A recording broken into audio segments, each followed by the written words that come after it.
दवाई बेचला। छतरी मतलब कॉन्डम। नहीं खे का? ना बानू बा।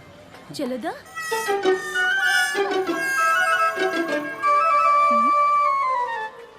अरे ई वाला ना, नया वाला स्ट्रॉबेरी फ्लेवर।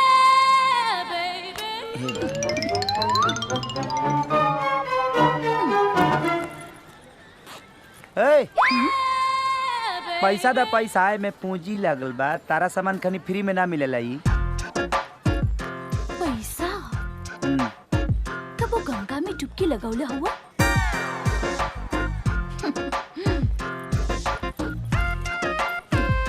इला हमार कार्ड, कबो डुबकी लगावे के मन बनी तो नंबर घुमा दिया।